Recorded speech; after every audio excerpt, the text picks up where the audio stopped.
Ok.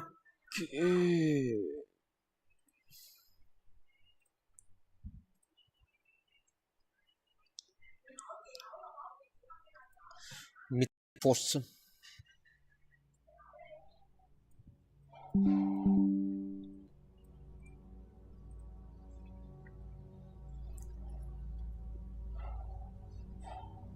Viết hàm tính số ngày trong năm với các thông số sau. Tính số ngày trong năm với các thông số sau. Tên hàm là số ngày. Kiểu trả về là in. Viết hàm tính số ngày trong năm với các thông số sau. Tên hàm số ngày.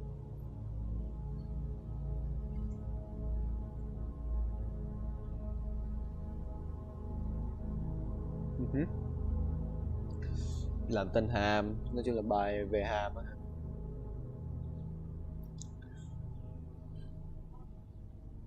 Hàm chỉ có một tham số truyền vào. In year, kiểu in.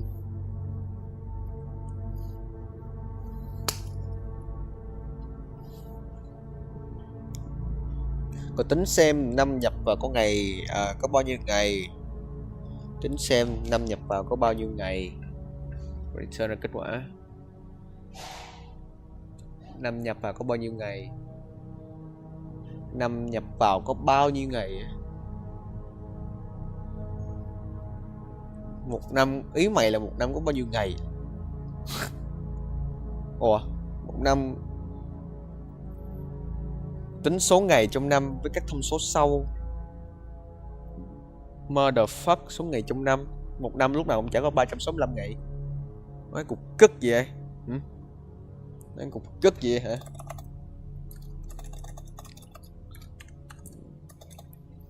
Một năm lúc nào nó cũng chả có mà 365 ngày. What the fucking shit hả?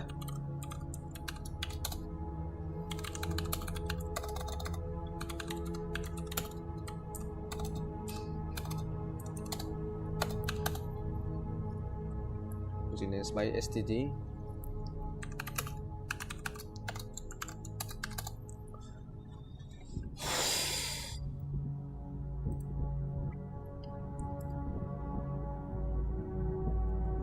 Tên hàm số ngày kiểu trả về là kiểu int.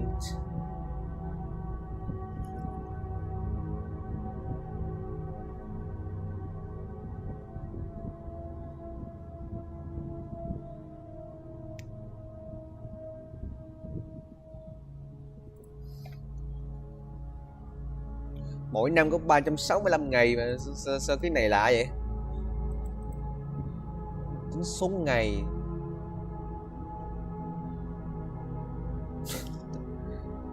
Tính xem năm nhập vào có bao nhiêu ngày, motherfuck mày đùa tao à. Một năm có 365 ngày chứ cất gì. Mẹ.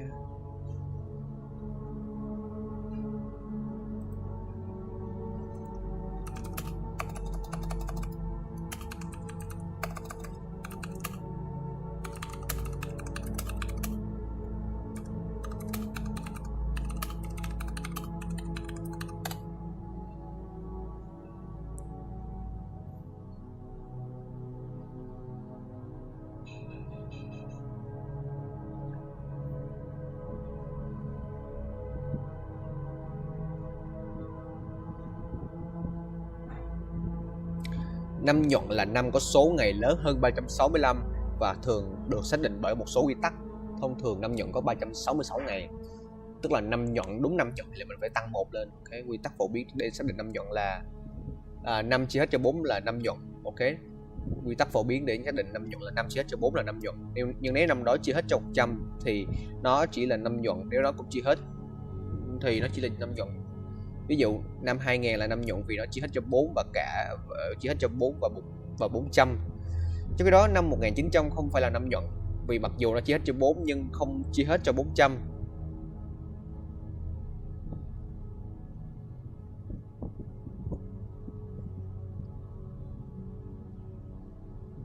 Tức là nó phải vừa chia hết cho 4 và vừa chia hết cho 400.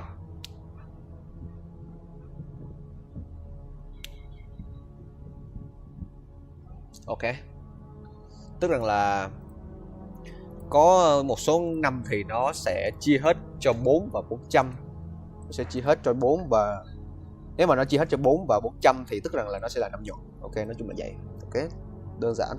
Ok, dễ hiểu.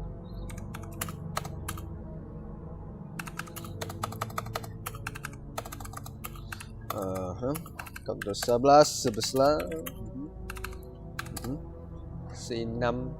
sin5 đúng không? Đấy, sin5 sau đó là mình sẽ tạo một cái hàm.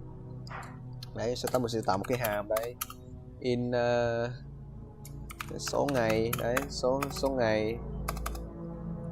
Số ngày đây, đấy. Số ngày thì đây sẽ làm cái in đấy. 5, đấy. In 5 đây. Cộng từ sơ đấy ha. Rồi xuống đây số ngày số 5 in 5. Sau đó rằng là mình sẽ trả về một cái gì đấy đúng không? Thì nếu mà if đấy, nếu mà if đây đấy, nếu mà nói chung là cái năm đấy, nếu mà cái năm đấy mà chia hết cho 4 tức là phần trăm cho 4, phần trăm cho 4 số 5 á, chia hết cho 4 và 400 và n cũng chia hết cho 400, tức là cả hai thằng đều bằng không hết. Đấy, n phần trăm cho 400 thì nó bằng không luôn này. Đấy, thì sau đó là số hàng đấy, số hàng này hơi bất tiện nha. Đấy, sau đó là Đấy, sau đó mình viết như này đó.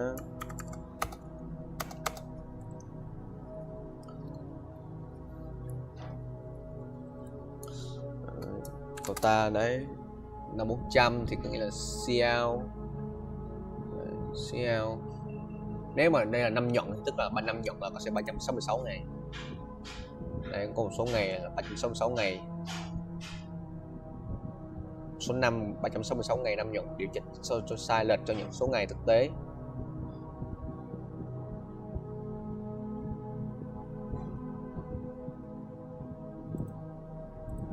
Năm nhuận này.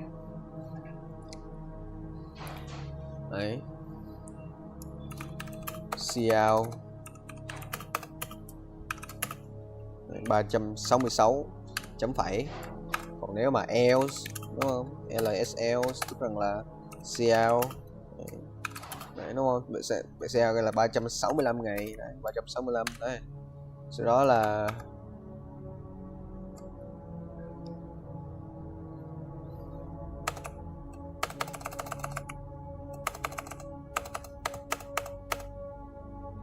đấy, có thể là return, tạo một cái biến gì đó nha, tạo một cái biến gì đấy, tạo một cái biến là in số ngày đây ha, in số ngày ha, sau đó là bằng 0 đi ha. Đấy, sau đó lúc này là bằng 0, không còn bằng 0.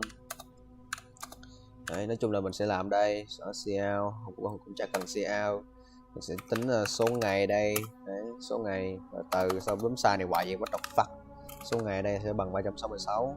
Đấy. Còn nếu mà else thì tức rằng là cậu ta số ngày thì sẽ bằng là 365. Đấy, 365 chấm phẩy đấy ha. Đấy. Sau đó là return số ngày, xong return này là số ngày ha. Quá cơ bản, return số ngày ha, return số ngày xong. Bây giờ như viết sai đúng không ta? Số ngày đấy, return số ngày chấm phẩy, sau đó là C5 ra, return số ngày, sau đó là CL ra là cái số ngày, sau đó là 5 vào đấy, rồi chấm phẩy cái đấy, đúng không? Xong giờ nếu mà theo cái này, theo lý thuyết là nó sẽ chạy, cơ bản là thế.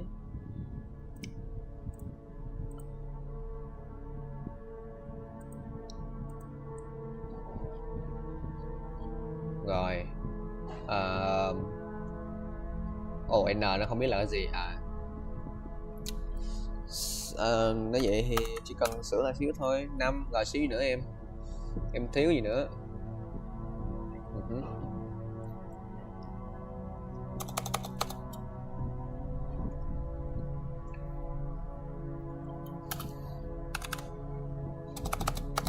Son chạy thử coi đấy. Rồi thiếu gì nữa? In main revisit define here. In main, sau đó là in cell số ngày, hoặc là do mình chưa thêm mát rồi hay sao? Hay mình phải thêm mát rồi nhỉ? Đấy. Chắc không cần thêm mát cũng chả biết nữa. Include mat dot age. Đấy. Để xem.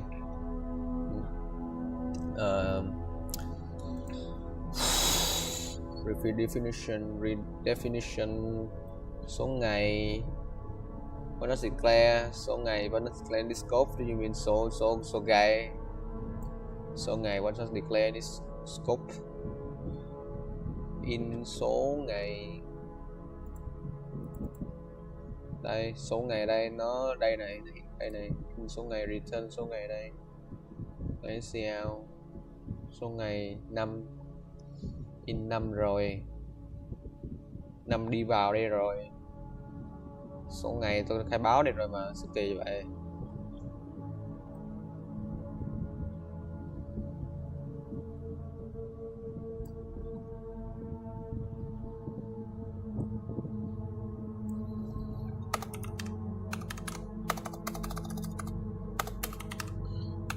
Hả?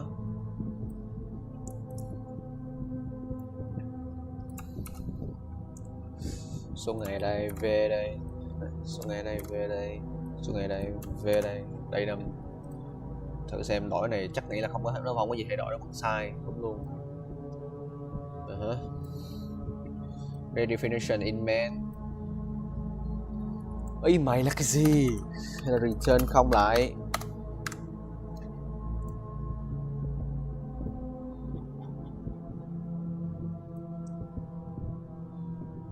Do you mean số ngày?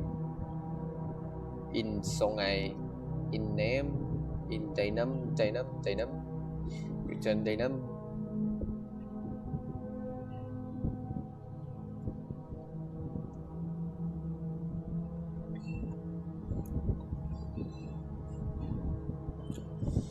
What the fuck is shit hả? 366 else day năm 365 sẽ là return day năm. Sẽ in năm see out số ngày. In function in main số ngày was declared in the scope. Do you mean số ngày?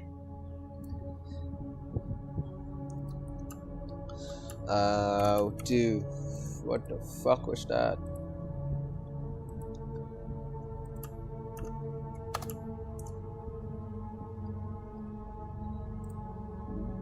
Lỗi cái đeo gì? What the fuck, lỗi cục cất gì? Hả? Từ từ. Năm 2366 đúng rồi nè. Lỗi cục cất gì trời? Hả? Mày lỗi cái gì? Nói nhanh lên, cái thằng này, thằng chết triệt này, cái thằng chết triệt ây da, cái thằng chết triệt này, cái thằng.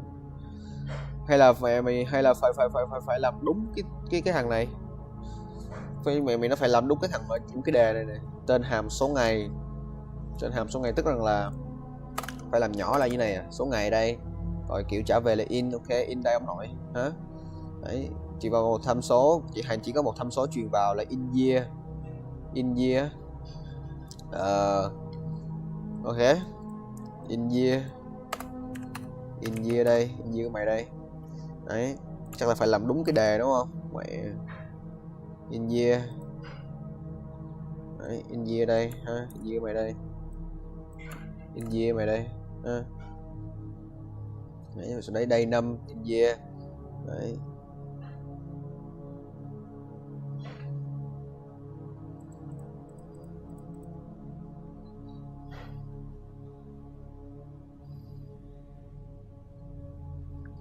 Cái số ngày này đây, cái này cũng là in year này, cái này cũng là in year ha, làm cho mày thỏa mãn ha. Đấy ha, in year mày đây. Đấy, số ngày đây. Đấy, rồi chạy giùm cái ha, không chạy nó chịu á. Rồi làm cất gì nữa ha. Define here redefinition using names by STT include stream match age. I don't know what talking about, bitch. Là sao? Redefinition tester nó bị lỗi à? Lỗi hay là mình bị lỗi? Mà thật đấy.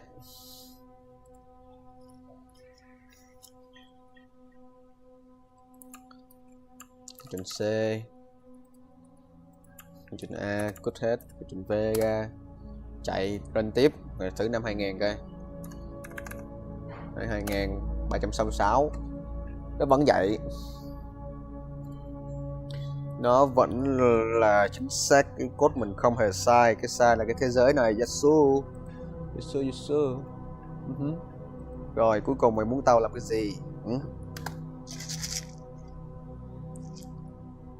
In main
Chịu luôn, không biết lỗi nào luôn.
Bản chất ở đây là tôi có một thằng men thôi, chứ tôi không có hai thằng. Ở đây tôi chỉ có một thằng men thôi.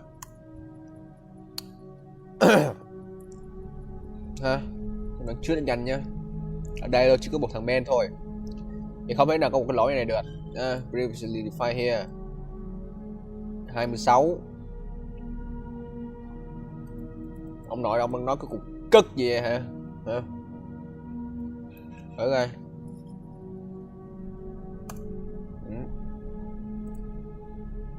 Chắc là lỗi rồi.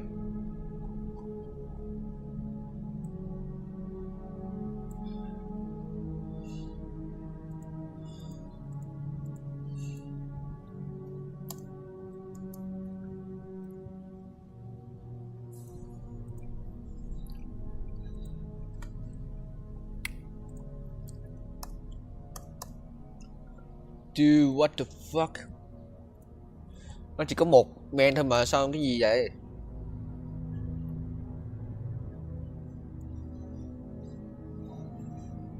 Redefinition of in men 36, 28.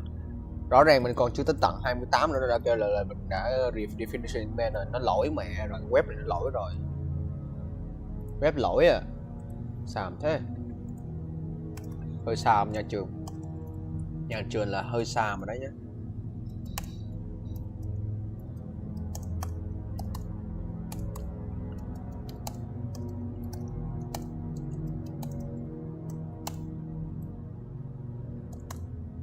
Using namespace std.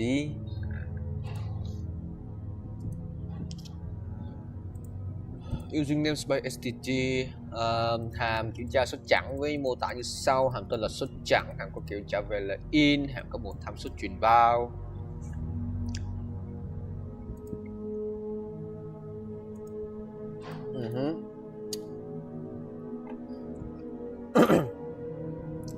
Hàm tên là số chẵn, hàm có kiểu trả về là in. tra số chẵn. Kiểm tra số chẵn thì là chia hết cho 2 không thôi mà, đúng không? Hàm có một tham số truyền A truyền vào. Nếu hàm này return nếu A là số chẵn, không, tức là nó giống như kiểu là bên boolean ấy, nó chỉ là trả về true hoặc false. Nhưng mà bởi vì bên C cộng không biết kiểu gì ha, nhưng mà bên C cộng thì nó là chỉ trả được về 1 và 2 thôi, chứ nó không có trả về true và false. Nó kêu là nó trả về kiểu in, kiểu số nguyên. Thì đây là người ta hay sử dụng, bên C cộng hay sử dụng là 1 với 0, 1 là true, 0 là false, là kiểu vậy.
Nhận ngay thẻ lớp học mất ngữ trong mỗi lớp sửa.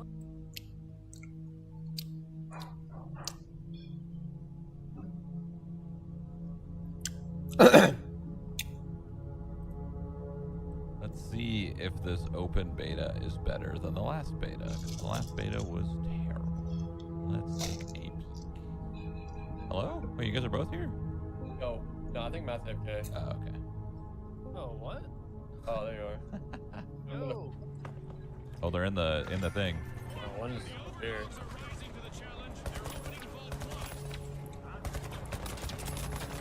What? AK mình chỉ nhảy lên trên trời xuống bắn vẫn chuẩn á, miễn là còn ngồi nhắm phải. What do I do with this thing? We go to the cash out area.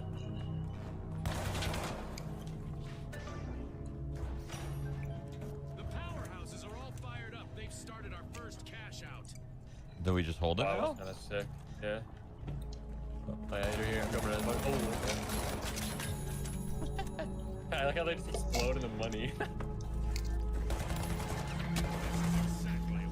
We did it. Dude above us, I think, as well. Where'd they go? Oh, jumped on you. Realize. Above. Drop. Still above. Oh, I died. Oh god, I'm in goo. Oh god. Coming down on you. Yeah, my 10-4, man. Okay. There was a guy behind you somewhere. Got him.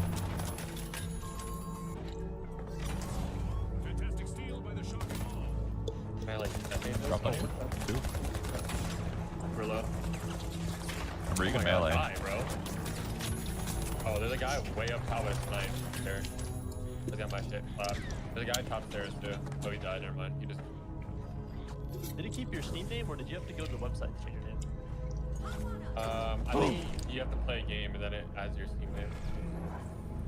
That didn't work. Just Didn't turn work. on crossplay. Didn't work how I wanted it to.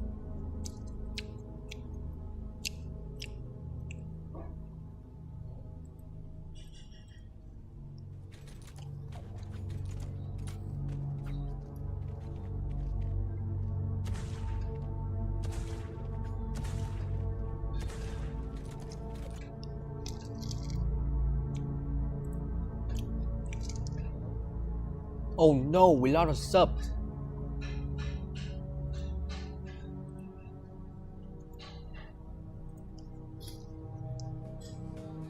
Zulu Scout. Wait, how many Zulu Scouts have subbed? Like 4 Zulu Scouts. Enough. Stop. You need that 250 for... By the way, what was that talk about the blue shirt? I'm starting to think that like blue shirts are like the scouts or red shirts are the scouts and then they are like level 2 Zulu warriors with the other color. Are they actually organizing this? Yeah, for sure.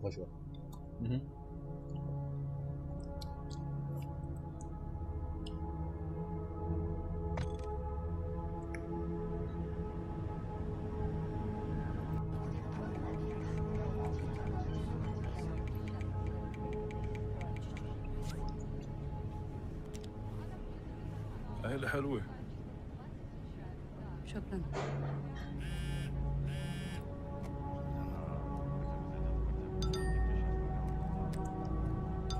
العيلة كل شيء. قرب عيد ميلاد بنتي.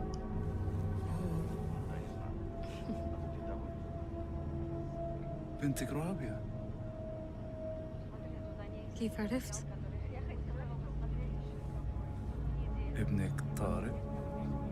جوزك خالد. نعرف بعض؟ أنا بعرفك سمارة. أنت كنت ضابط باليولف. حاربت الروس. أي من سنين. من سنين.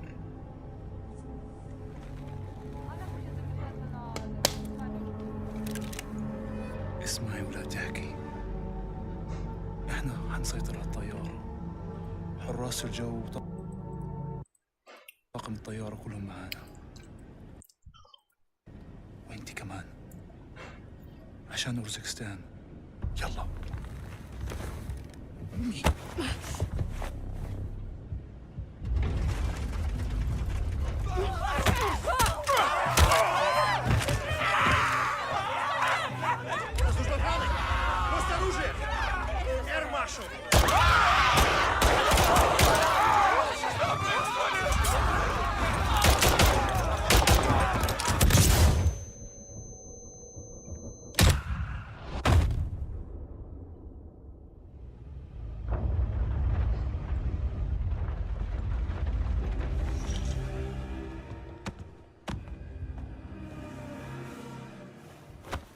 Снижаемся. Дальше.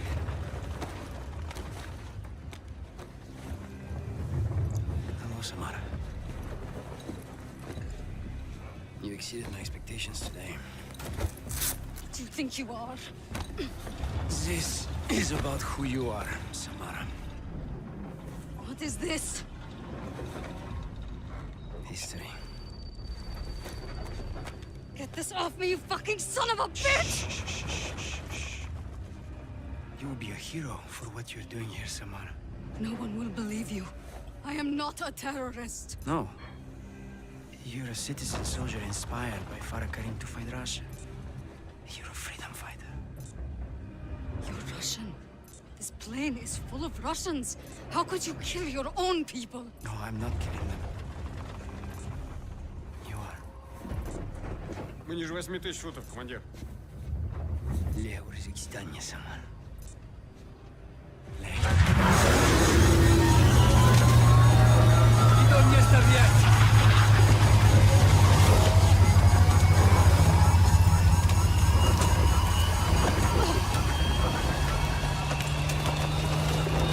Give me that phone, you sick bastard! We can stop this! You terrorist. No! You look like one. Go get it.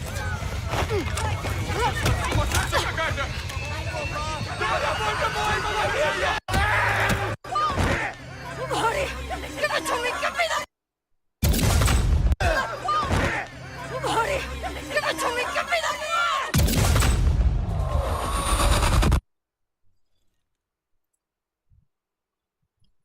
to update you on breaking news of a Russian passenger jet that crashed in the 133 Urzikstan passengers Mountains. and 9 crew members Suspected were may have on been board. deliberately crashed. Standing very was an rapid. Authorities are looking unexplained for the descent. cockpit voice A recorder. cockpit voice recorder that is a crucial part of the Video from investigation. passenger cell Video phones from could passenger cell phones could also shed Hours light on after a what missile attack on Arklov delegation military base. suffered massive casualties when they Incidents could be went related in what looks to be a possible terrorist Not attack. tolerate terrorists. Moscow is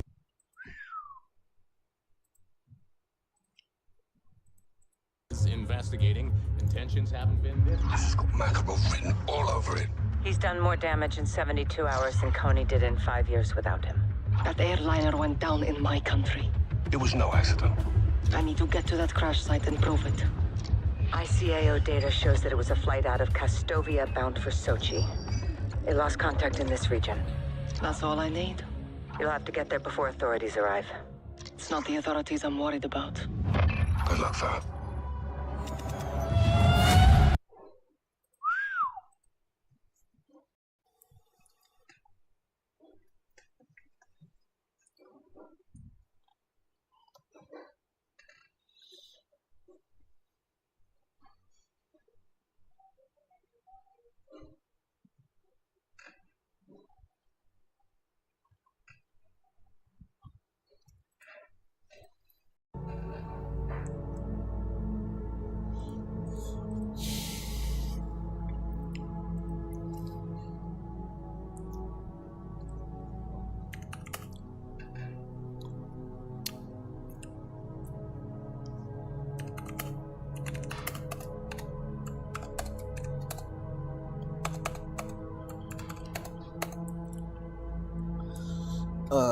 Segala baik dapat 14 soal.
Đổi chiều.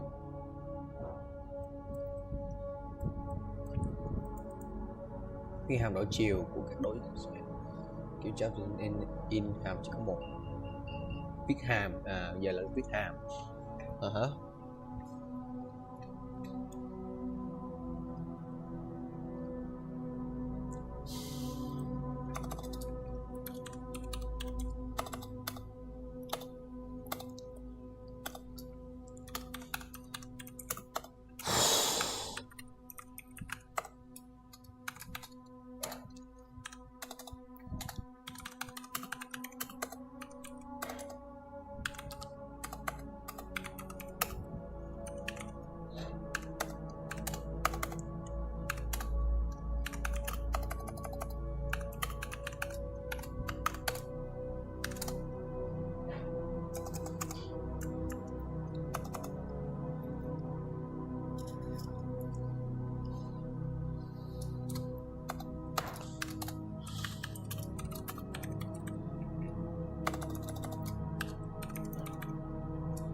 Sin AI.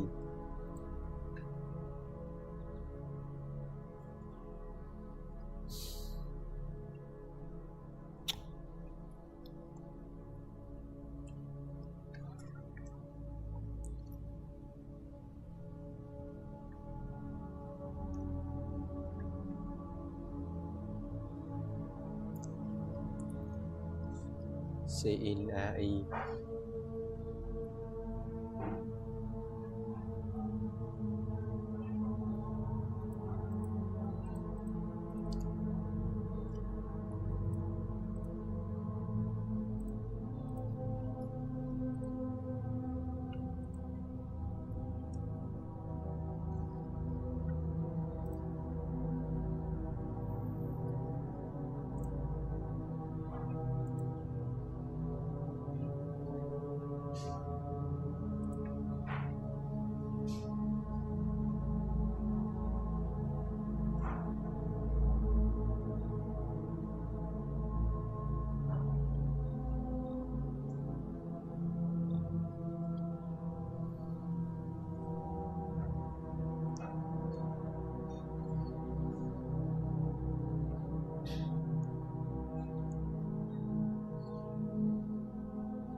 Đù.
Đổi chiều.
Chương 4 hả?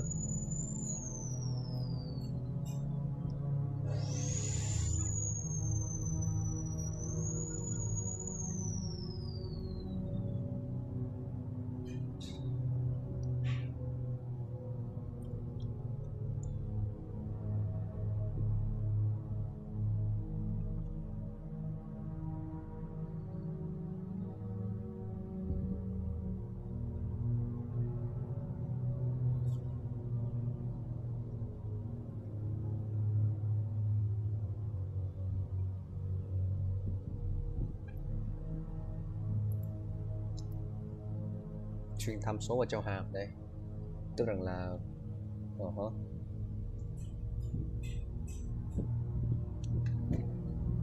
A là cụm biến chỏ dùng để khai báo, sẽ chỏ tới địa chỉ, tức là chỏ vào A, tức là nó sẽ chỏ vào đấy, là tức là chỏ vào nó sẽ tới địa chỉ, là địa chỉ của biến cần truyền vào trong hàm, tức là địa chỉ trước sau đó chỏ sau chỏ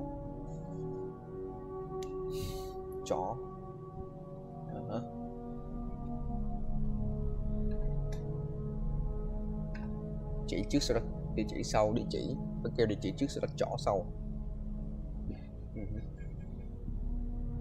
Thăm biến, chuyện này kiểu thăm biến, thăm trị, thăm biến tức là thay đổi luôn cái giá trị trong cái bộ nhớ đấy. Thăm biến xy mình có thể là địa chỉ ra thẳng luôn, không cần phải làm con chỏ làm gì phải có thêm địa chỉ vào, tức là chỉ cần thêm địa chỉ vào là xong rồi. Ok.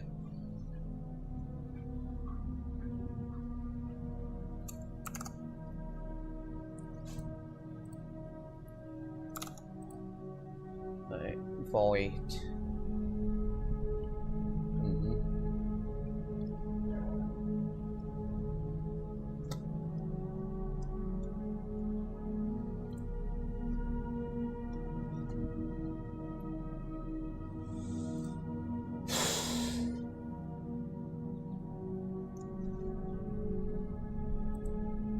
In đổi chiều này,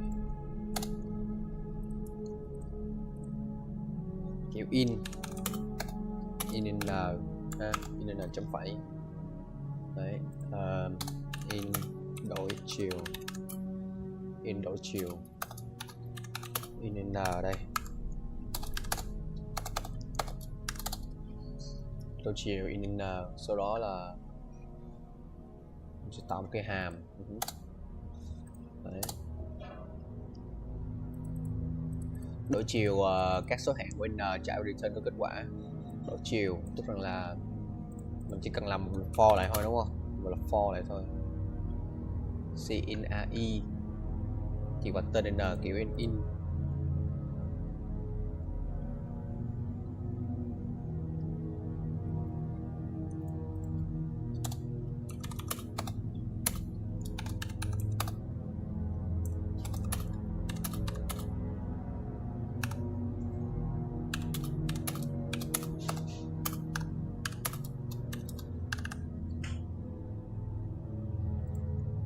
Lớn bằng 0 bị trừ.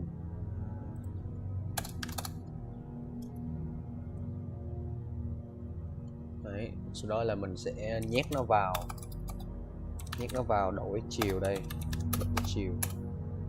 đổi chiều của thằng AI đây. Đấy, đổi chiều thằng AI, sau đó là for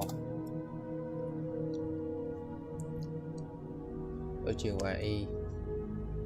Đấy, sau đó mình có thể nhét nó vào đây, in đổi chiều.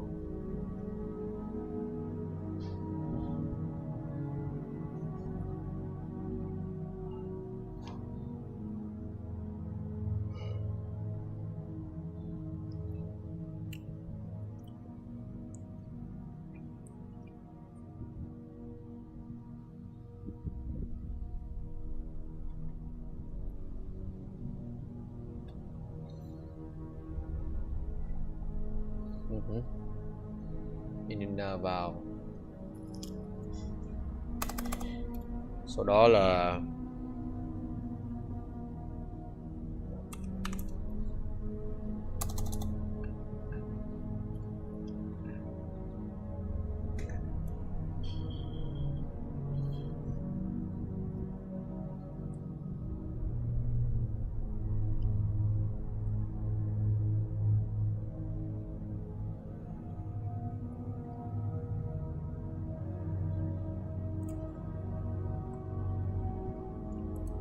hàm chỉ có một tám số truyền vào tên n kiểu in.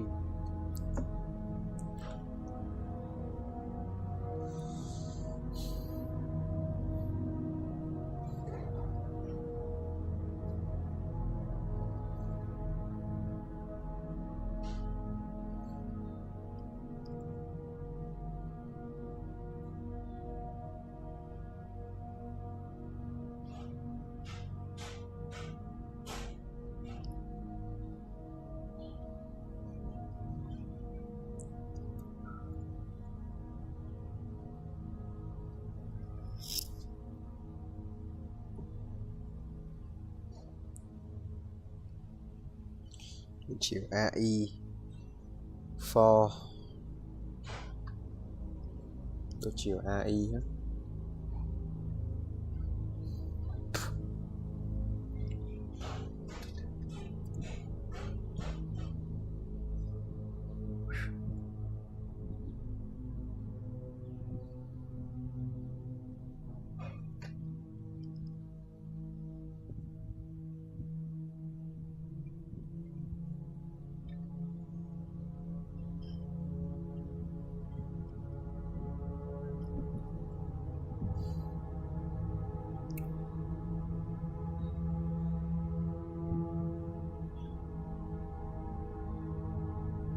Cái này phải nó cho thẳng vào cái hàm vào luôn chứ sao lại cho một n vậy.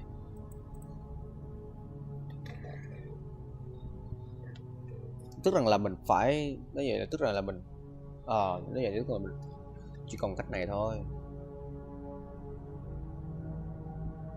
Đấy, từ khúc này trở đi là mình nên tạo cái hàm này luôn nè. Đấy. Mình sẽ tạo cái hàm này luôn. Tức là khúc này nó sẽ là in này. Đấy, đổi chiều đây này. In đổi chiều đây. Đấy, in n đây này. Đấy ha.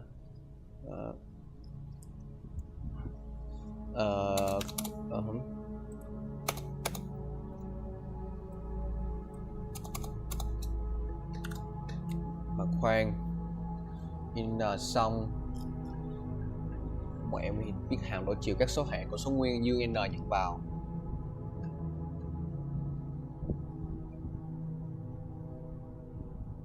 Tên hàm đổi chiều.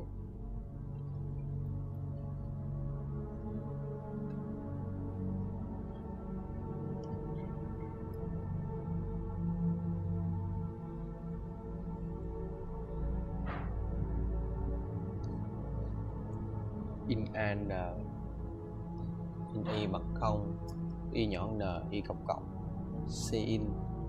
Đây là điền vào tất cả các phân tử trong cái hàng này. Sau đó mình sẽ từ từ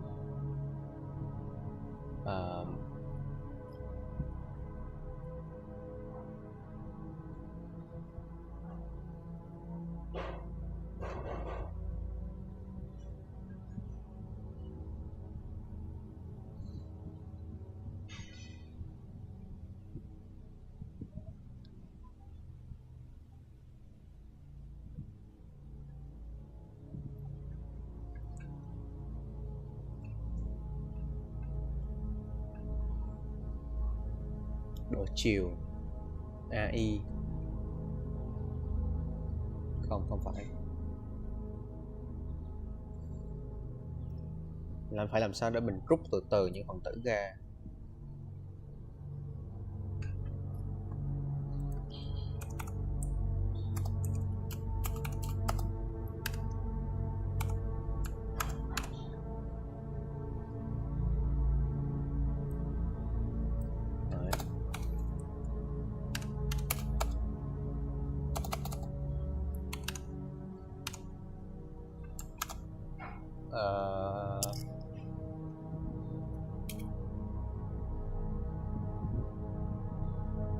Tức là từ nó rút ra.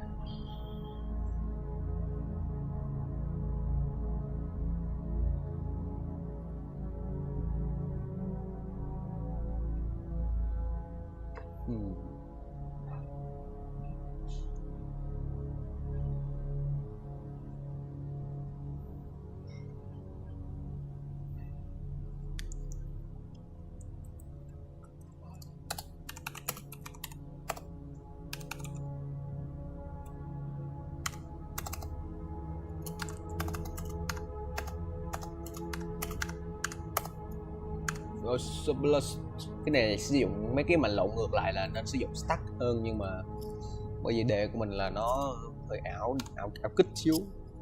Cái này là hơi ảo đó.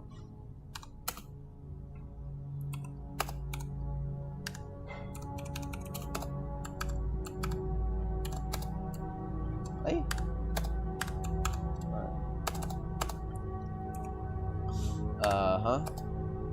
Surprise motherfucker. Cao cộng đây. Đấy, sau đó là nó sẽ lồng ngược lại. Sau đó là return cái đéo gì. Tham số truyền vào. Đổi chiều kiểu trả về là kiểu in.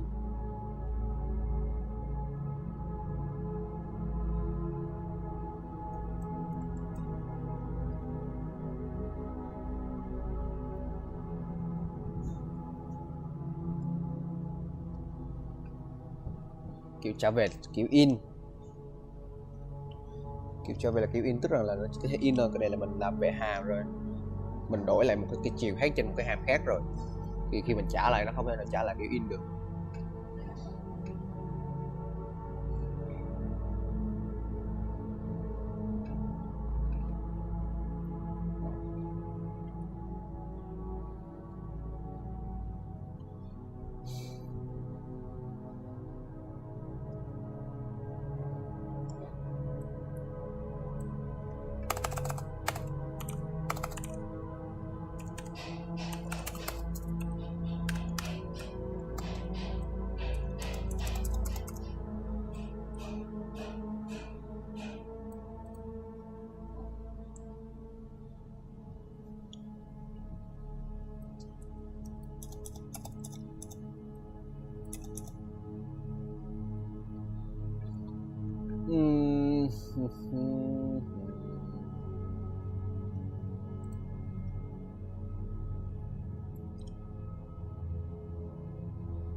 Sơ ra rồi. Return AI.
Kỳ ta.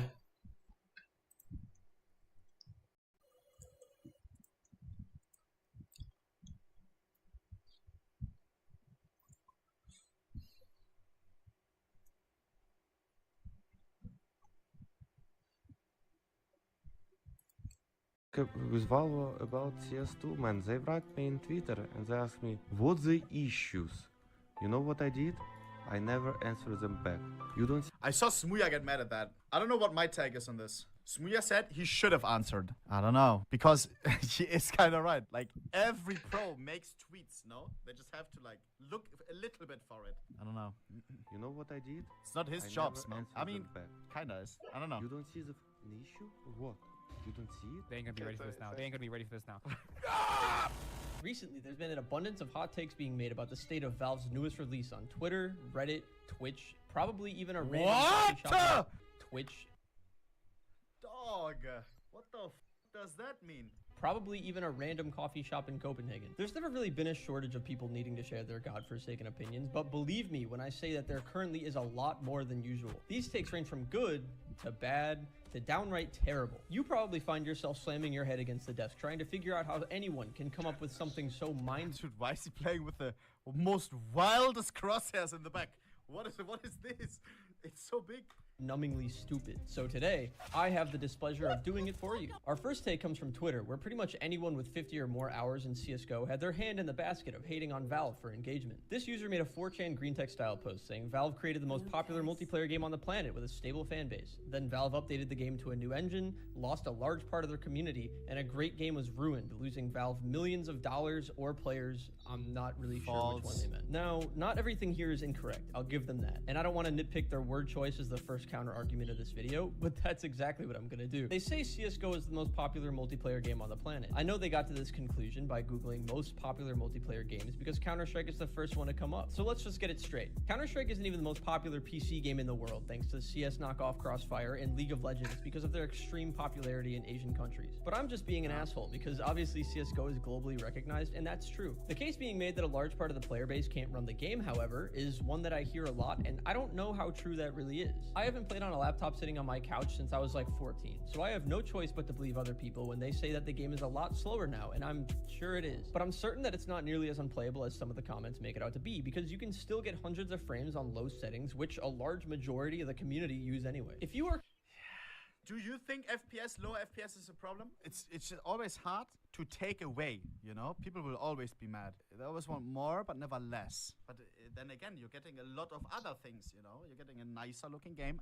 If you're into that. I can't play overpass. Okay, that's a problem. If you're like shit crashes or something. Or if it's below 60 FPS. Because 60 FPS, yeah, 60 FPS is the maximum the eyes can see, right? I always cap at 60 FPS. I'm Gucci. You're complaining about getting 15 to 30 frames, and I don't mean to be rude since I know that it's always related to having money issues, but competitive FPS games where every millisecond matters are just not made for you. It sucks not being able to play the game you love because of not having a good enough computer. I was in that But CSGO was for them. I see why people are mad, smell me?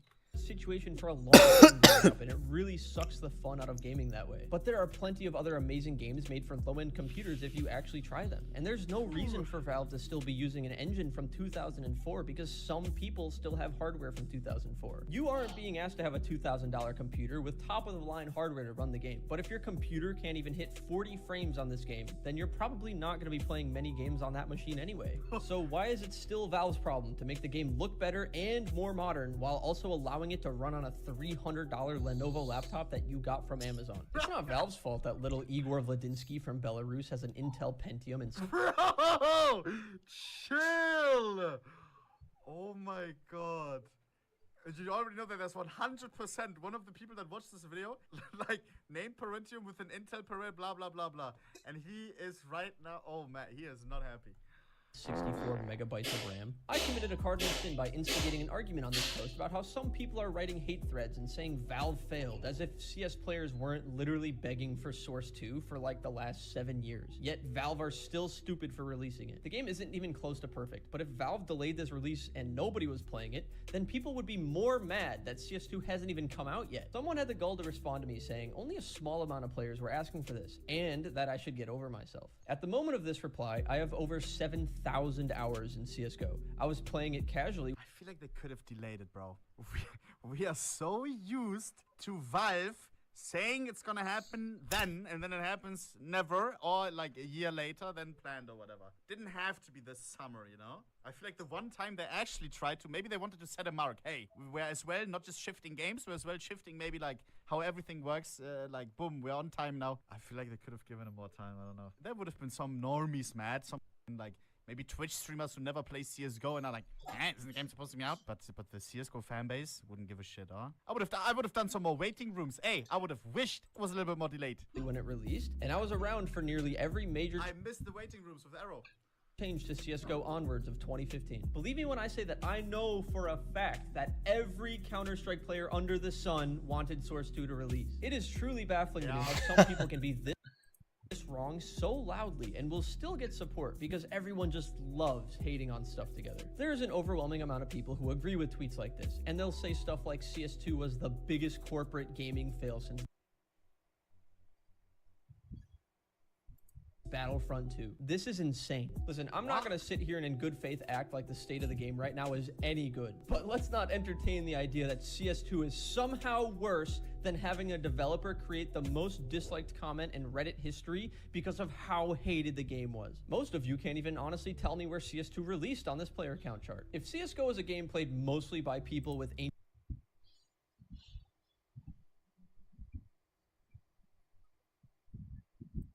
hardware, then surely there would have been a obviously sharp decline after CS2's release.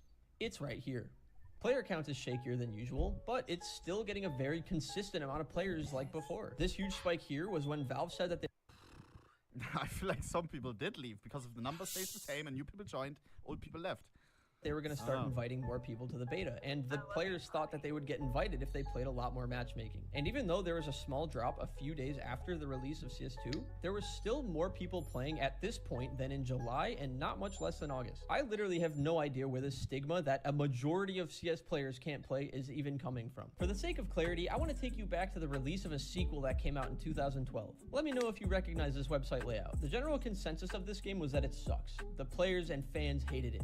The old game is so much better, you know, that kind of stuff. In this article, the writer does a very deep analysis of every aspect of the game. They say the in-game menu is really complicated, and the new buy menu made buying things much slower. It's hard to tell where sounds are coming from. The recoil is too strong, the movement is a downgrade from old games because so funny. And now people say, oh, we want the old buy menu back. And back then, when they changed to that, damn. Because change.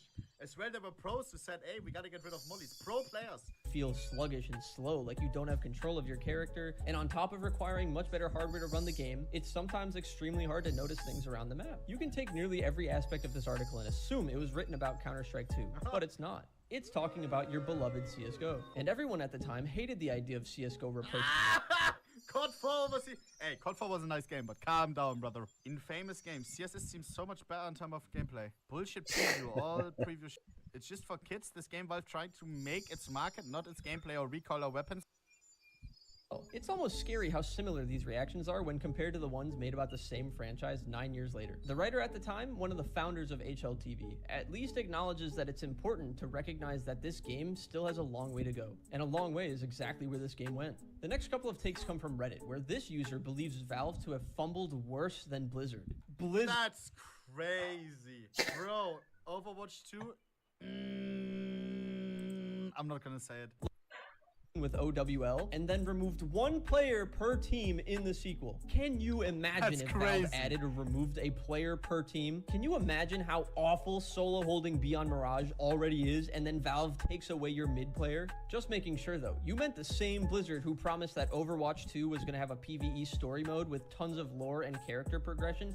Then after putting a $40 price tag on the PvE mode, they stepped back and scrapped the idea entirely, only to be peer pressured by the community into bringing it back as damage control? You mean the same Blizzard that recently had to pay $35 million to settle claims about their mistreatment of women? Isn't Overwatch 2 right now the worst reviewed game on Steam? Because they just oh my god! Oh my god! Oh my god! Oh my... Recent reviews, mostly negative. All reviews, overwhelmingly negative. Bro, when I just search for it, look how that looks.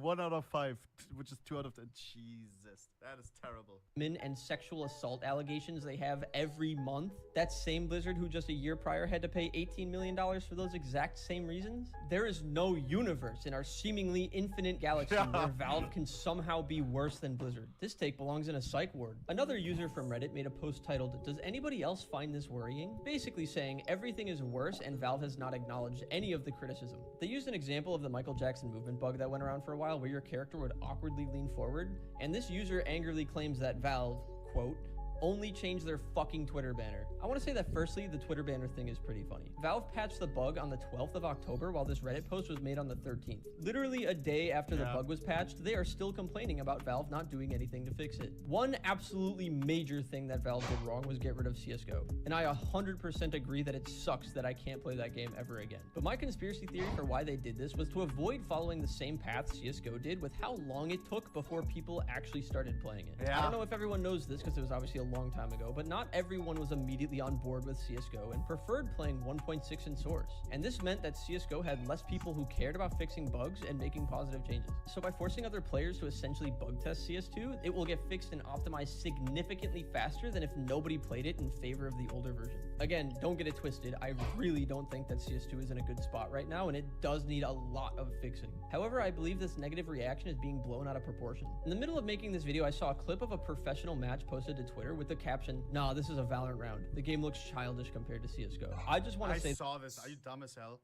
Bro, I think he was saying that because the mollies were purple or something. It's just like 2 smokes, 3 mollies, just like a ace and execute. That the clip shows 2 Molotovs and 3 smokes being thrown by the attackers to take a ramp control on Vertigo. Only thing I see— If Valorant would be a walking dog, all of a sudden Kennedy goes, meow. Then there's one guy, yo, you get the ace, I'll give you ooh. Then one guy gets an ace, that song starts playing, ratatatata.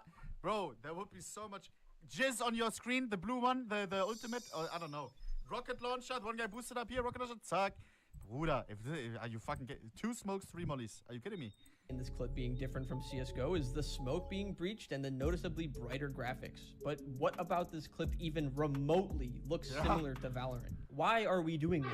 The colors are still way different compared to Valorant. Bro, Loba keeps riding on this one thing as well. Similar to Valorant. Why are—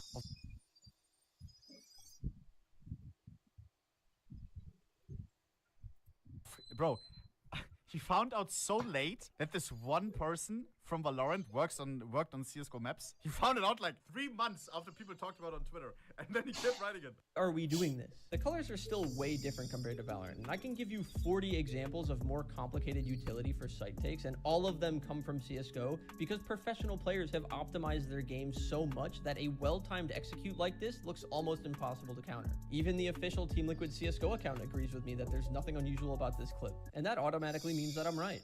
So I win. If anything though, this is definitely a Vertigo issue because the map plays— because Team Liquid is a very good team at the moment.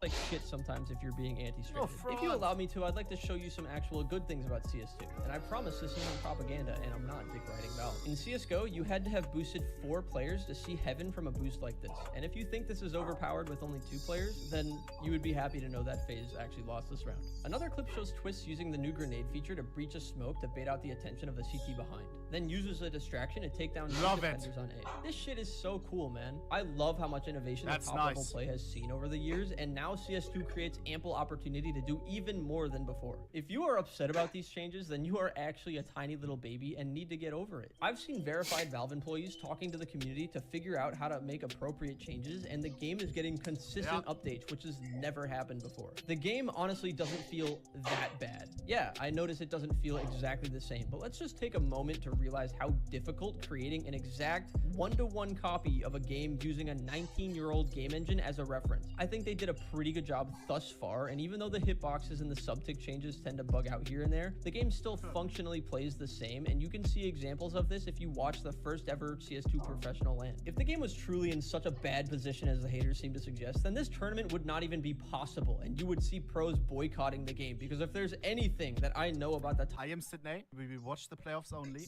Felt somewhat smooth. It would be interesting to hear it from the players. So what is this, sir?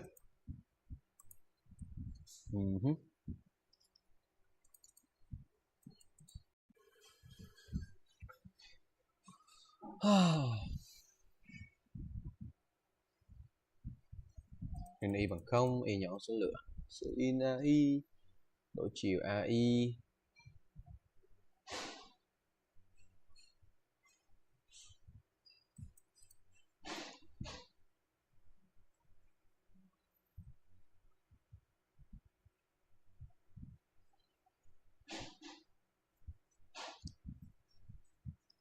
In đổi chiều, in N, in B.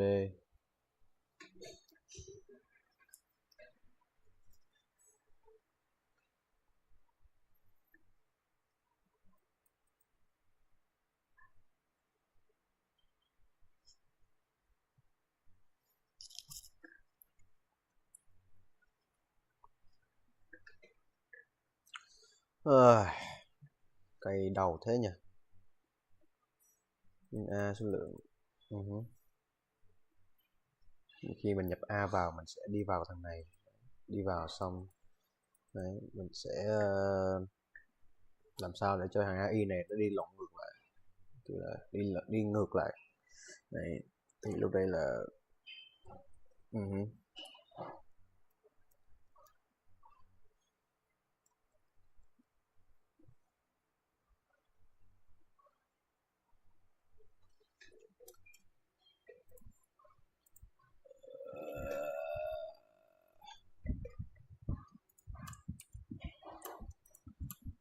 có chút C cái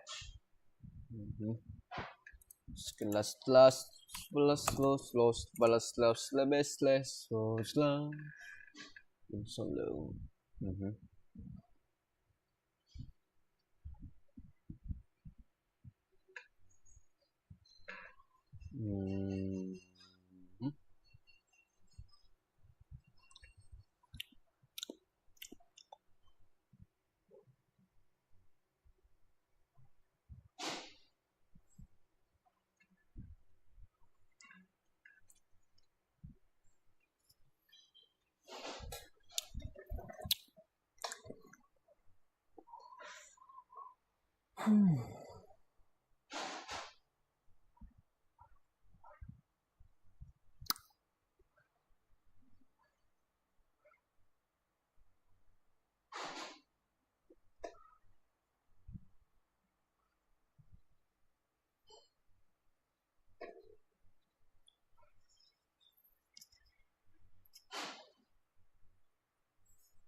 Sin AI.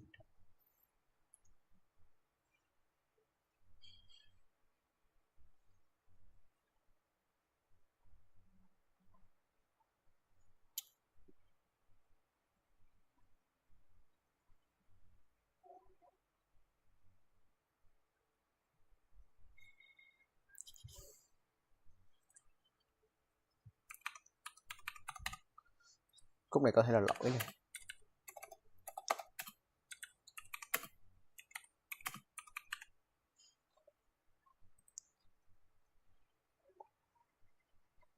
Y bằng N, Y lớn bằng không, Y trừ trừ.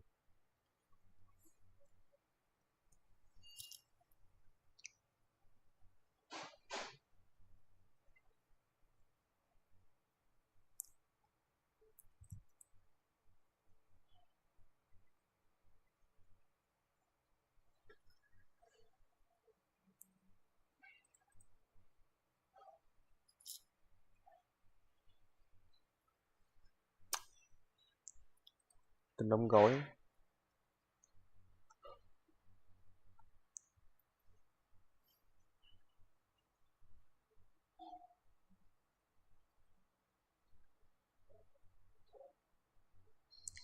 Chết mẹ, nhưng cảm thấy là quên cái tính đóng gói mẹ rồi. Cái get mà set gì đấy, bây giờ mà phải học cái get mình set đấy.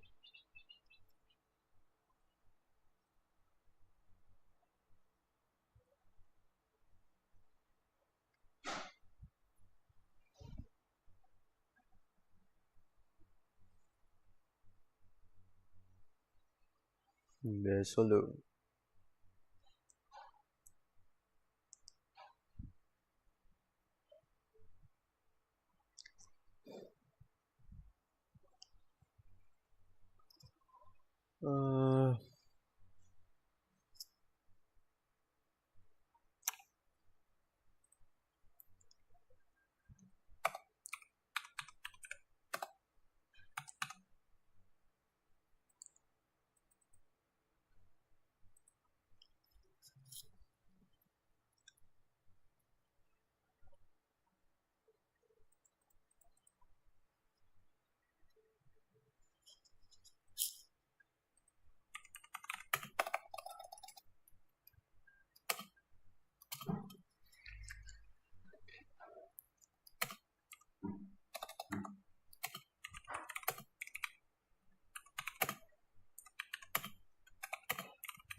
private,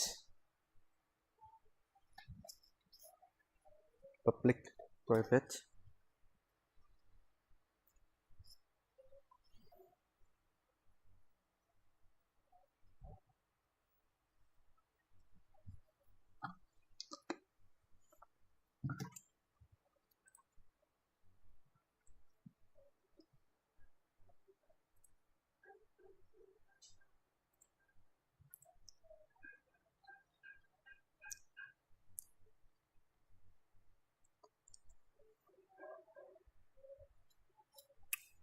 public in nấm, then get return nấm, get return nấm, set nấm equal to value, public in nấm,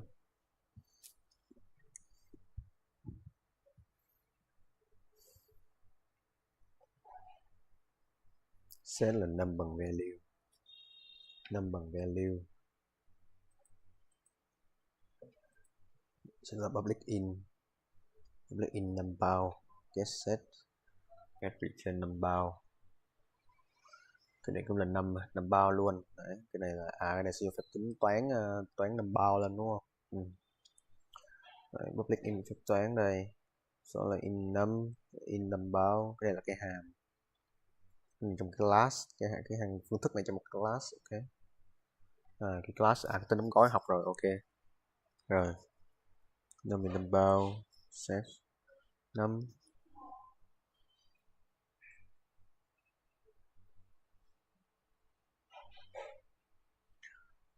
in j is equal to 1, in y bằng 0 is lower than num bao.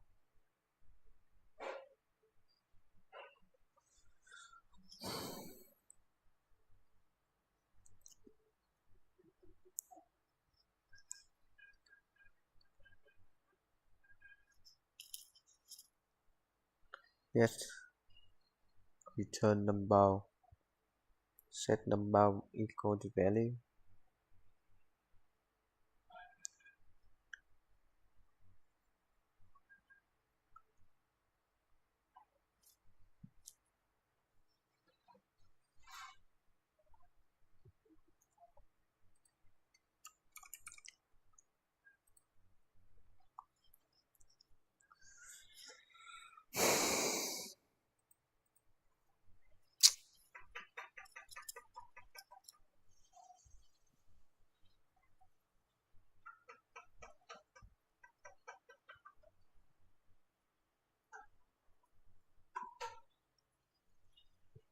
In đổi chiều n, in n, in b,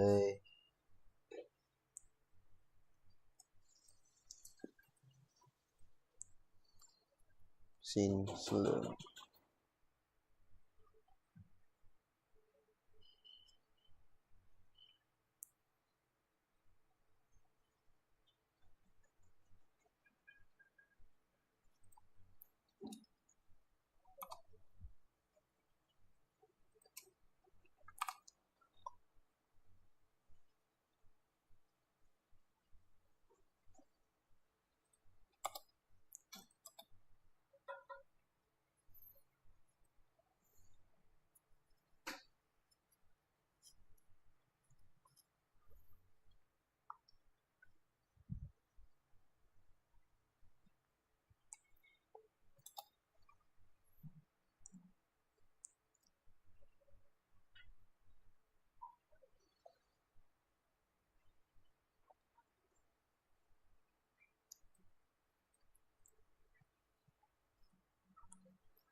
thế nhỉ, mà thật đấy, n chấm phẩy đây ha,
Dạ.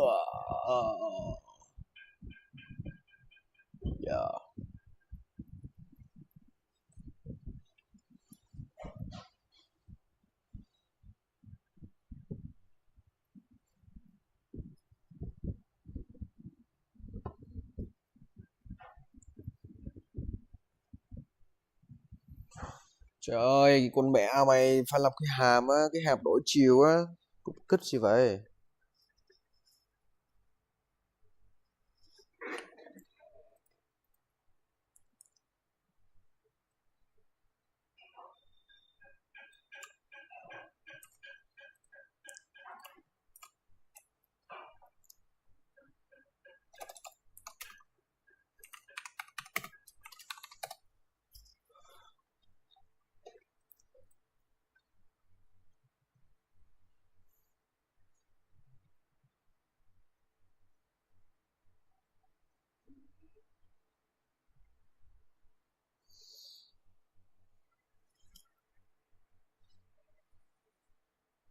Để viết một hàm đảo chiều của các số hạng trong số nguyên nhân in trong để viết một hàm đảo chiều của các số hạng trong một số nguyên nhân in trong C cộng cộng.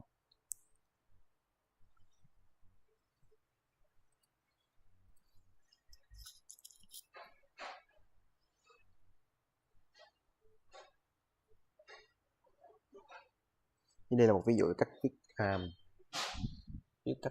cách viết một hàm để đảo chiều số hạng của số nguyên dương, đảo chiều số hạng của số nguyên dương, đảo chiều số hạng của số nguyên dương.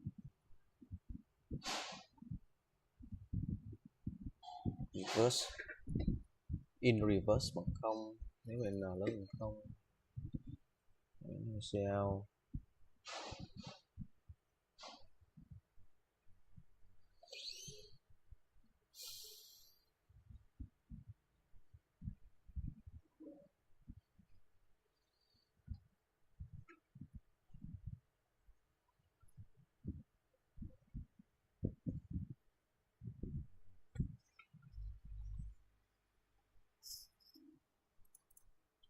Sao này để phải, này nó lộn rồi, nó không phải là mảng.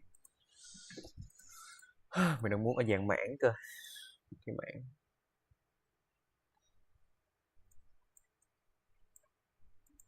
đây là phải một cái mảng nào, đây là một cái số. Ôi trời ơi, đây là một cái số bạn ơi.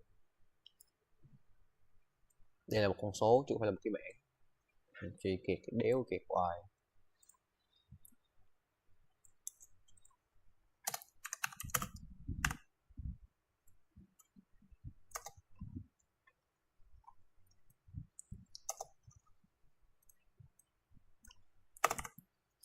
Nên sau đó là độ chiều. Độ chiều thì mình nên là kiểu là phần trăm, phần trăm cho 10 trước, phần trăm cho 10.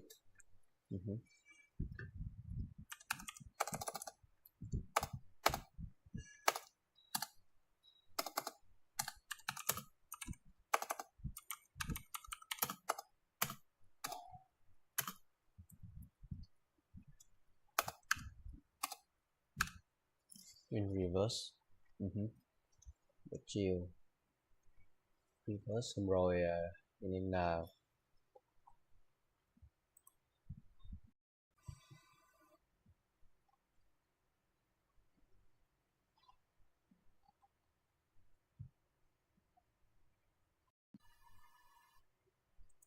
Was Logan Paul's physique built naturally or not? Everyone wants to know with his recent fight coming up against Dylan Dennis. Logan Paul is looking a little bit extra saucy. And I should also throw in a little disclaimer. I'm wearing the sunglasses in this video just because I have a pretty severe case of pink eye from this weekend.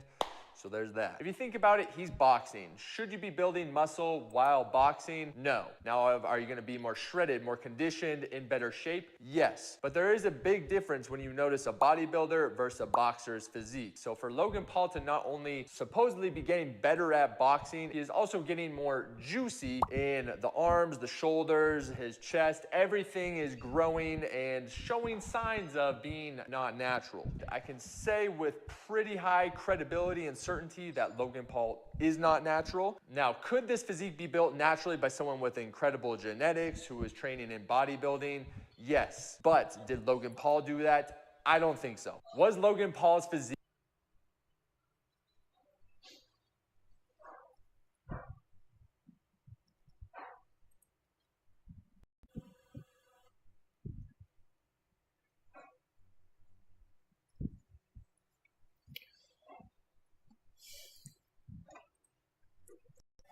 Sao giờ học nạp năng lượng?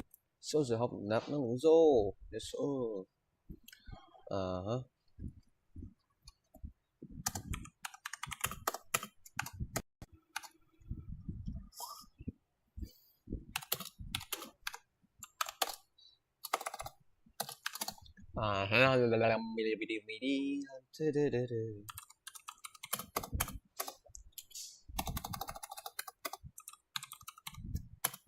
Reverse n lớn hơn không, reverse thì là bằng n phần trăm cho 10.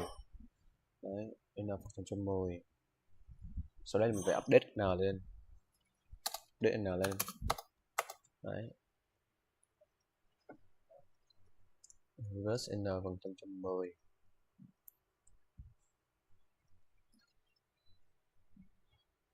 Ba.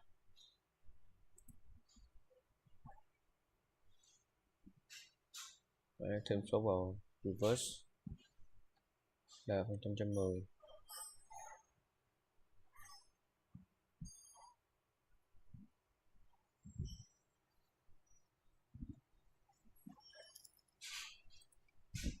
Reverse lại.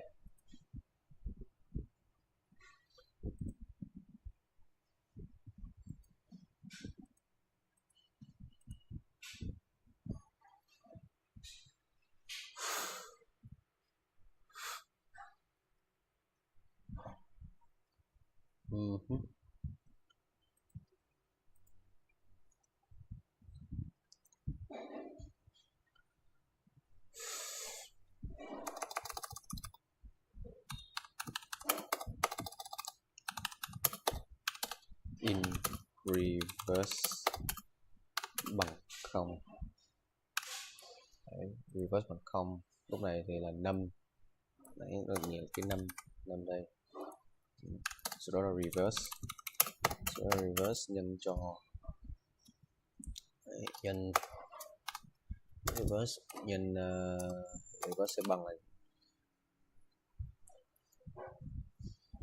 reverse nhân cho 10.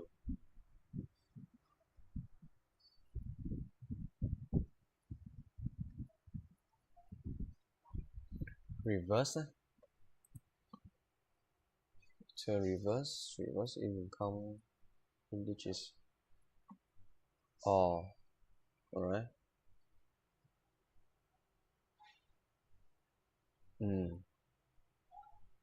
Thêm chữ số và reverse.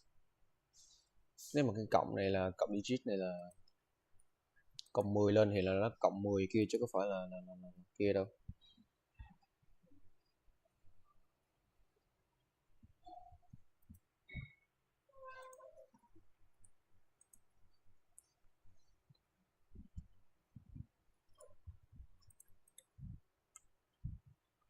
N lên 0.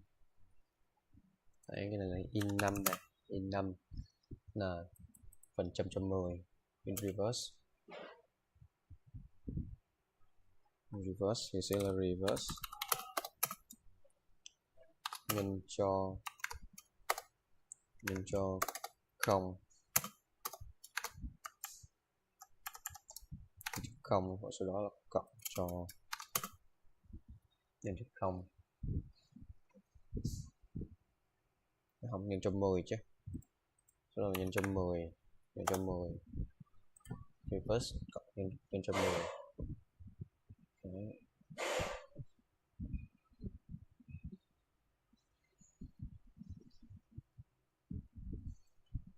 N bằng 5 phần trăm cho 10. Đây là 5 đây rồi. Đấy. 5 reverse ở đây, reverse.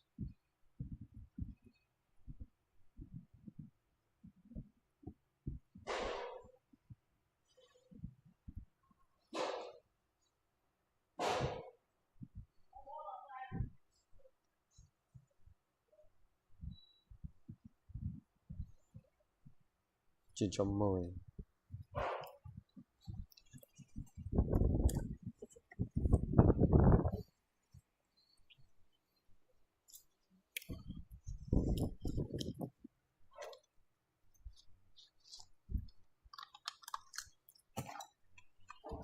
Năm n 100 cho 10 reverse và reverse 10. 5 100 cho 10 1,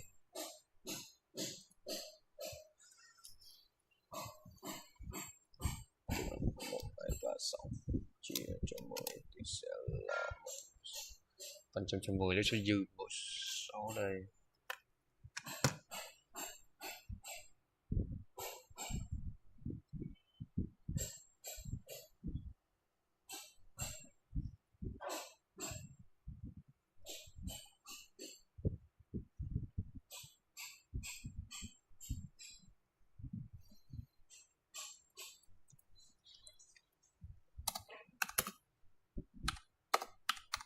Chia bằng 10, 110 sau đó là reverse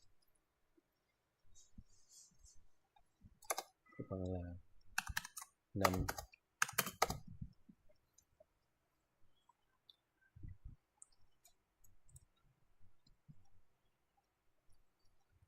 5 cộng cho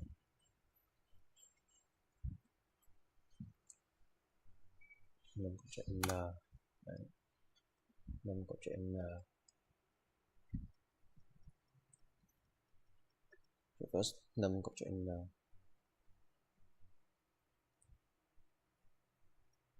là 100 cho 10 là chia cho bằng 10, chia 10 xong rồi chia cho 10.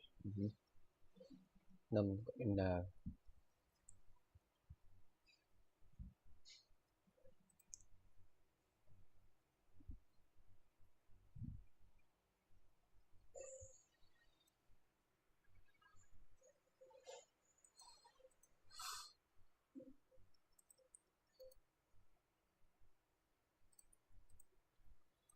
110 là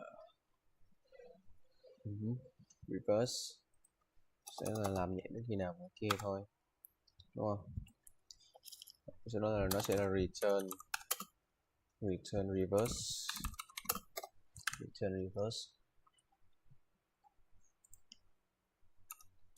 cout cái thằng ra cout đổi chiều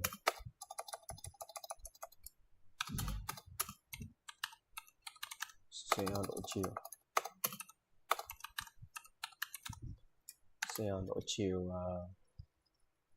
n.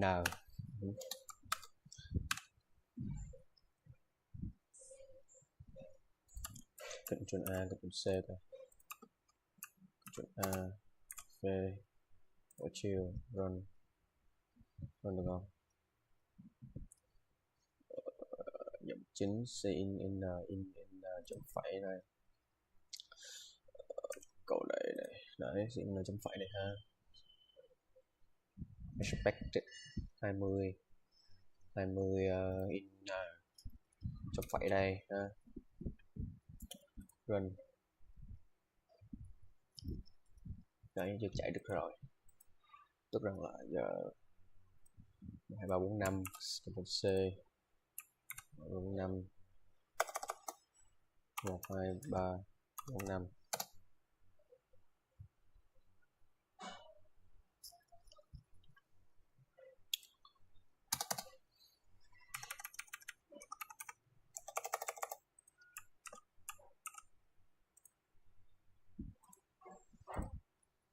3, 4, 5 Ctrl A cút run 1, 2, 3, 4, 5 1 respect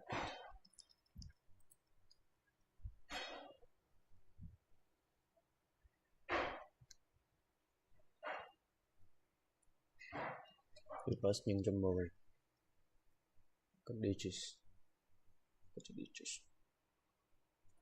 nhân cho 10 đồng 110 là cái số cuối, sau đó là cộng với digits reverse là bằng 0. reverse và bằng không reverse nhân cho 10 reverse nhân cho 10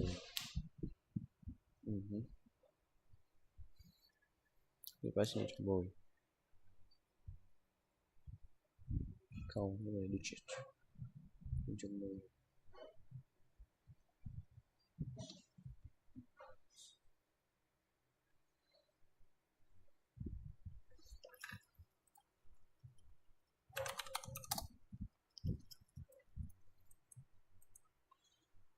1 2 3 4 5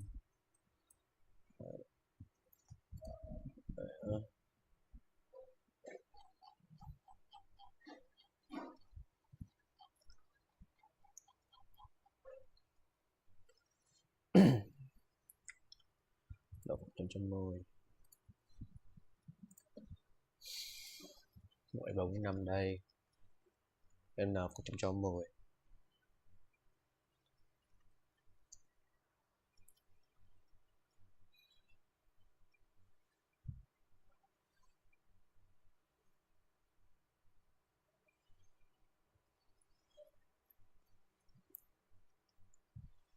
in digits bằng n 110 lấy chữ số cuối cùng của n.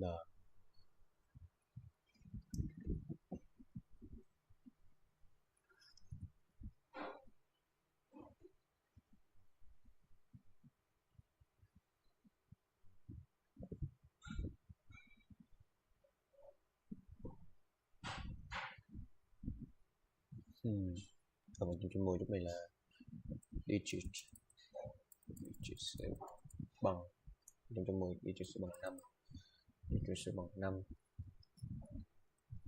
110 digit sẽ bằng 5 reverse nhân cho 10 còn cho digit reverse đúng không? Reverse RSE reverse đây sẽ bằng là cộng cho digit nhân cho 10 đây là 0 cộng cho digit lúc này là sẽ là 5 sẽ là cho 10 lúc này là 1234 đây 1234 là 100 4 số này sẽ là 4 đây brush tool fucking brush này nó sẽ là tool sẽ là 4 brush này sẽ là 4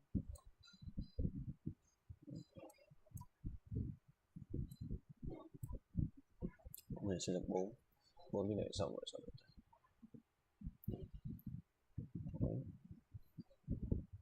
reverse 5 4 reverse nhân cho 10 reverse nhân cho 10 reverse nhân cho 10 5 10 50 5 nhân cho 10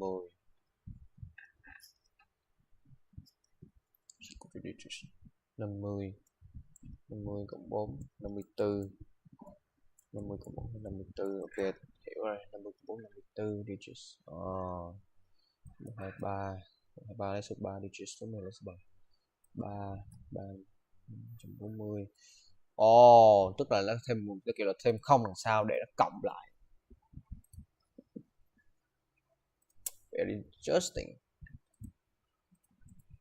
Very interesting 5 reverse 0 5 lúc này là lúc này bằng 0 đúng không?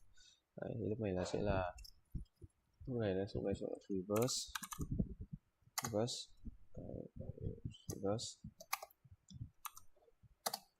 sẽ bằng là reverse nhân cho 10 sau đó là cộng cho 10 cộng cho 5 đấy cộng cho 5 chẳng phải sau đó là 5 sau đó là 5 chia bằng 10 lúc này là run return reverse đấy, lúc này là 1 2 3 4 5 có chiều in chiều cộng chọn A cộng chọn C ha Reload. Đấy, Ctrl A, put vào này. V, run. Đấy, ở 1, 2, 3, 4, 5. Đấy, compiler. Calculate. Ctrl A, Ctrl C. Cộng.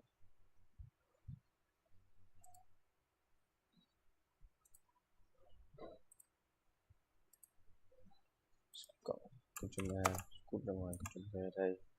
Sẽ là run. 1, 2, 3, 4, 5.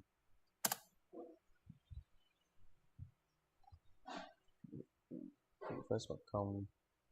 Reverse bằng reverse. In độ chiều.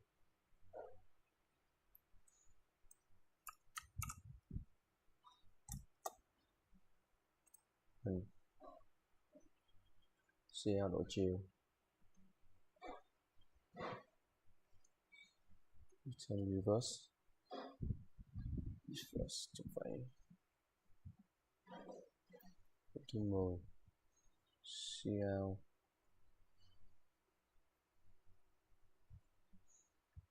Scope. Oh.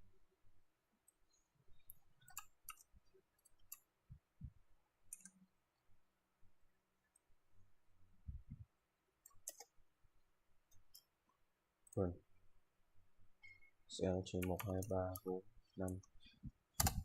So this same thing, huh? Clear. So in độ chiều, in num, in reverse. Không y, and lần không.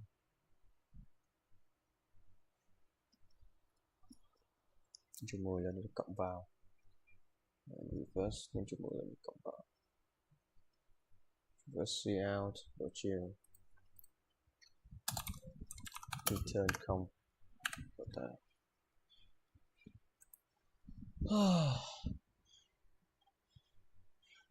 Using this by STT. Độ chiều. Độ chiều rồi. Reverse bằng không.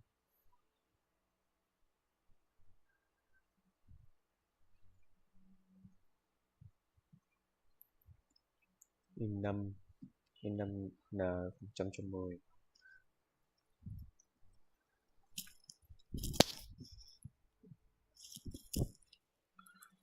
Nhân cho 10 cộng cho 5. Reverse nhân cho 10 cộng cho 5.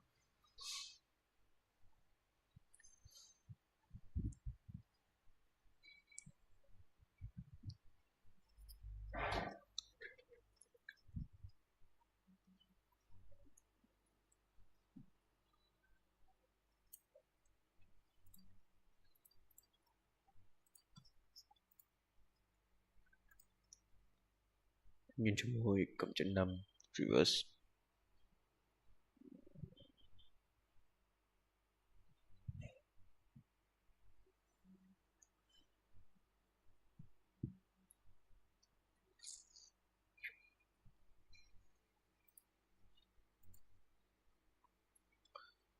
Cảnh sát ta cũng khá mặt ở nò, mặt ở ngang. Đây là cũng cả là mặt ở ngang. Chọn coi xem nó có bị lỗi gì không. Definition of in main, choose display, the scope, reverse digital in and in is equal to 0. And get the fuck out. Control A, Control C, đấy, Control V đây, đấy. Rồi, switch, click cái join. Yeah, this is CSAS stack. Not this, stack here, get out. Yeah, copy of motherfucking code. C++, get the fuck out, run. Overlays, nhập một sang dương 1, 2, 3, 4, 5 5, 4, 3, 2, 1. Okay, so actually correct in reverse digest. So not chiều in reverse digest. Reverse stitches. Okay. It's actually the same motherfucking thing. How do we get it wrong?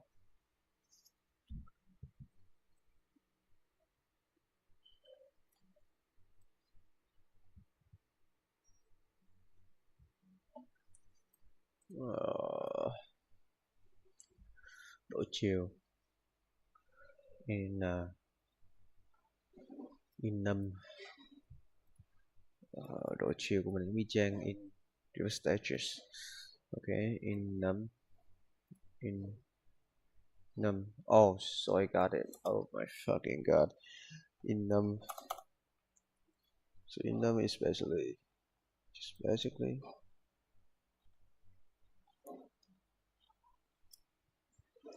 so now it's supposed to be working perfectly for me, right? Working out perfectly. Run 1 2 3 4 5 and then nothing. It's no fucking number 3 hay 1. Return reverse, see out đổi chiều. And oh my fucking god. This make me fucking reverse, return, reverse. So reverse. So this mean so which could mean so return reverse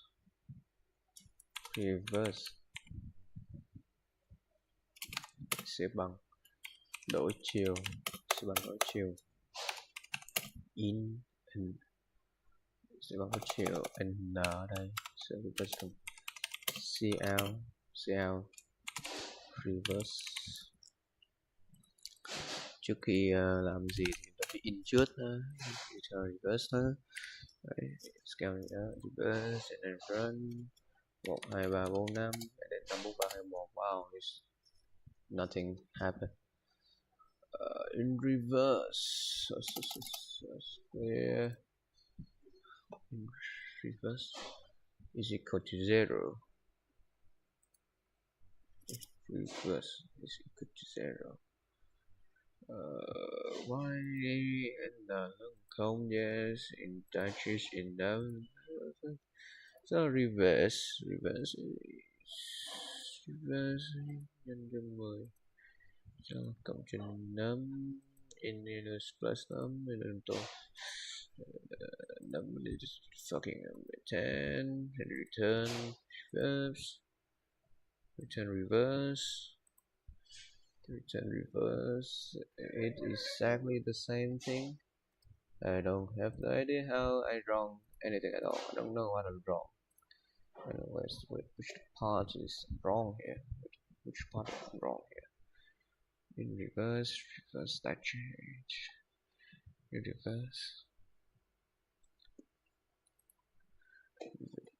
reverse, yeah, reverse.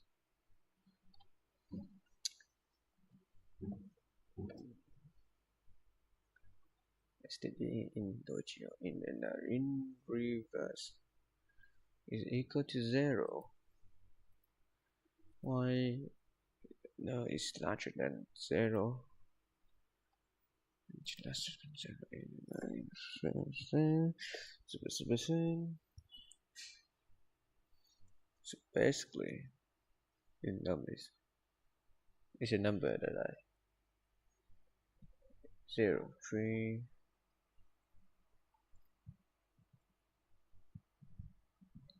Oh, so this which mean is involved in the first place. First thing, and then it's plus 10. It's first plus 10 reverse. Nhân cho 10. Plus is the next number. Yeah. Then return. Reverse is equal to 0. Response supply invent. So anything you have to do, just in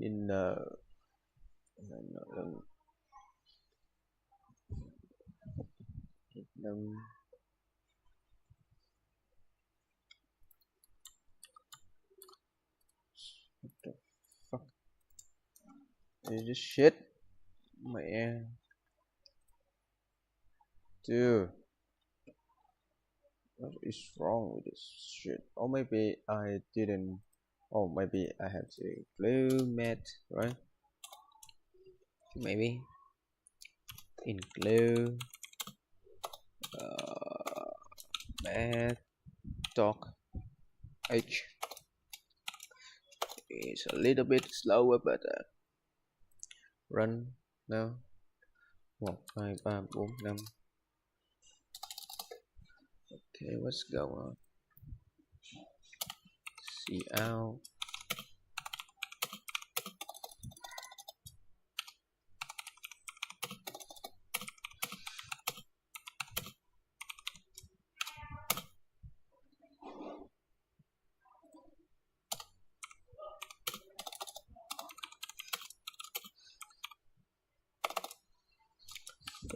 So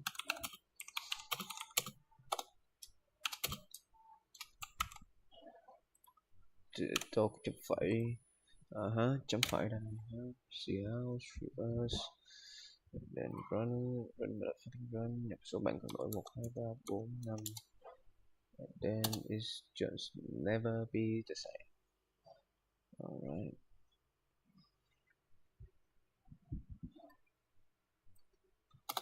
Alright.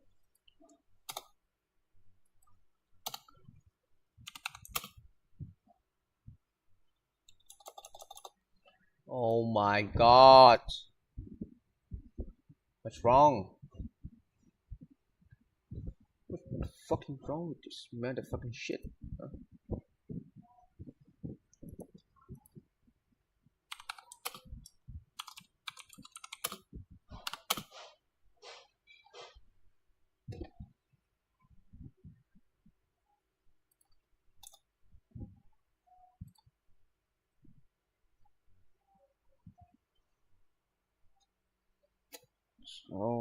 So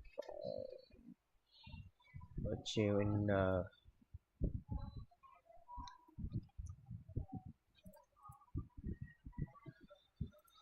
thôi hôm nay nghỉ tới đây thôi các bạn ơi.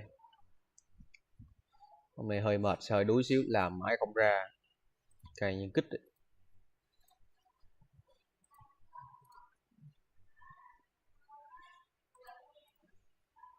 Trung trung trung trung trung.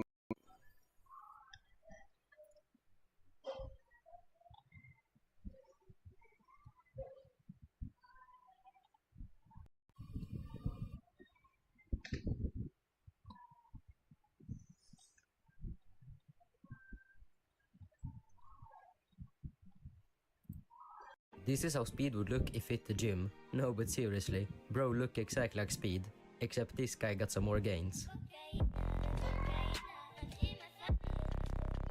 This is how Speed would look if hit the gym. No, but seriously, bro look exactly like Speed, except this guy got some more gains. This is how Speed would look if hit the gym. No, but seriously. Ok, bye bye anh em nhá. Tôi đi ăn rồi, tôi đi tập thể dục cái.